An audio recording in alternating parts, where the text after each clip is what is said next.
kati nkubulire tuli banene gwe toveri.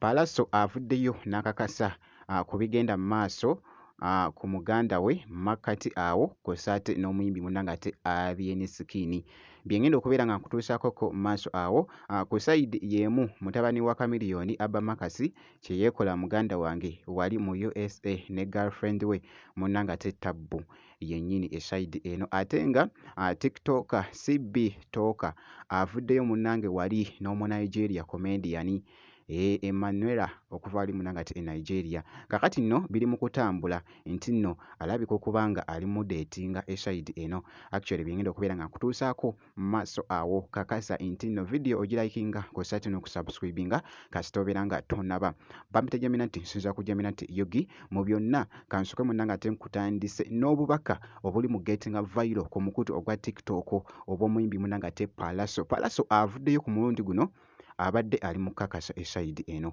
kubigenda mu maaso ku muganda we Chameleone Makati awo n'omuyimbi munanga ate Abyenisikini njagala nno nkutegeeze ngenza okukola munanga ate video eno nga munange bikyagenda mu maaso munanga ate okutambula okusaasana munanga ate ku mukutu ogwa TikTok kw'ossa n'emikutu emirala Palaso bw'avuddeyo ku live bw'ati bw'abadde munange ng'ali mu kakasa eside eno mpuyiddemuko ng'ali mu kugamba awo nti bino bya banene kati nkubulire tuli banene gwe toveri odocho tubebe bagamba tukaluba tulinga supagulu n'enkokotongo bigase.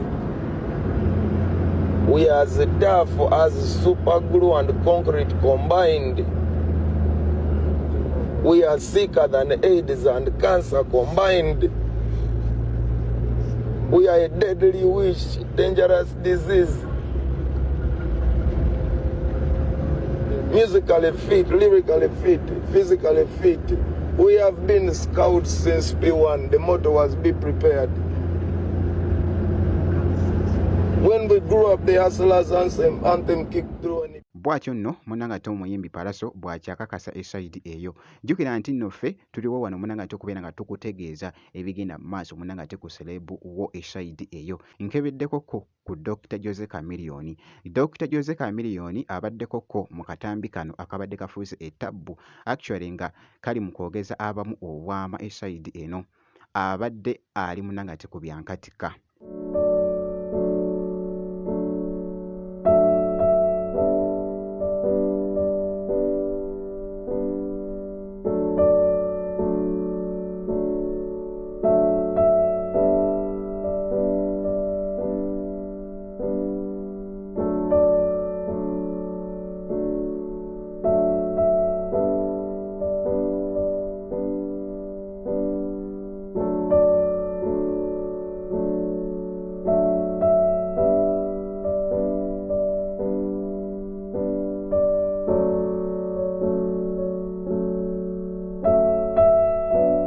Akatambi kano bambi kabadde kakutte ettabbu wali nga kali mu kwewunyiikirizaamu munanga ate abawagizi be eside eyo nti nno Chameleone kasita abeera ng'ali welo munanga ate nabo babeera basanyufu eside eyo nga bw'olabye munanga ate mu katambi eside kakati nno kankongereyoko wali CB TikToker yabaddeko ko ne mwana munanga ate Emmanuela olugambo munange luli mu kutambula nga womanyi munanga ate emikutu egy'enjawulo boogera kino ne boogera kiri kakati nno bivuddeyo nga biraga wali nga boogeza okuwulira Bitoka oluvannyuma lw'okumumma kkaadi ya NUP officially asazeewo agwe mu mukwano katungulu mbeera nkusazeeko Bitoka ono yataddeyo video ng'ali ku video call ne Emmanuela mumumanyi oli comedian akaana kali akatiikirivu ennyo mu bintu bya comedy Bitoka yapositize n'agamba I love you Emmanuela I love your punana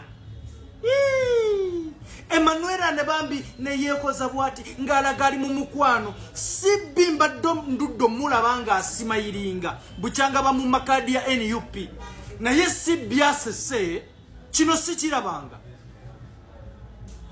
Emmanuela Sibi ali mu mukwano ne Sibi njagala nkujjukiza akantu kamu bwe kati Emmanuela muto ku gwe tokola era oyinza okola era Emmanuel kano just kulabika bulungi ne kagejjagejja ne kawanvuwa naye kana katomyako ba 14 nenga yesibbi ali mu mukwano regardless of okumumma kadi. He does not care at all. Byebyo nno munanga ate bikyagenda mu maaso ku Sibbi TikTok eside eyo kw'ossa ate n'omunigeria comedian. Actually nno bonna munanga ate ba comedian ate ab'ettabbo kubanga n'omunigeria naye oyo munanga ate Emmanuel naye munanga ate naye wa ttabbo nnyo eside eyo. Kakati nno byebyo nno munanga ate ku lugambo olwo oluli mu kutambula wali munanga ate ku mukutu gwa TikTok okw'ossa n'emikutu emirala. Actually ku side y'emu n'enkyekingakoko ne ku mutabani wa Chameleone muyite munanga ate Abba Makasi. Abba Makasi ennaku zino abeera nnyo n'ono munanga ate omuwala. Jjukira nti nno byavaayoko wali nga kigambibwa imbu alabika okuba nga munanga ate girlfriend we. Quick story time on how me and my girl met. Basically, how did that happen? How did it start? All right, basically my POV basically is where she basically followed me. I followed her back, and I guess she was fucking with me, but I didn't know that for real. And I won't drop names, but one of my homeboys was low-key fucking with her on the low. And he had told me about it, so I had low-key like laid off, like, you feel me, that's you. But I guess she just wanted me, so now we're here. Wait. What? Find the sun. I had seen him on the For You page. I thought he was fine.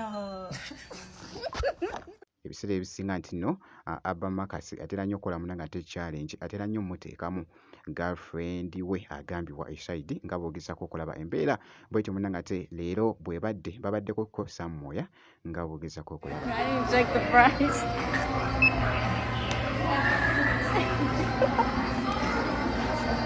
You see, I be telling y'all, like, it's literally real life. This is the Halloween store. I didn't check the price.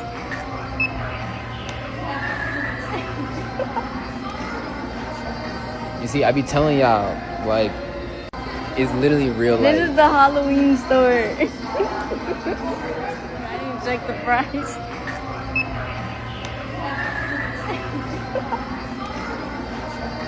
You see, I be telling y'all, like, it's literally real life. This is the Halloween store.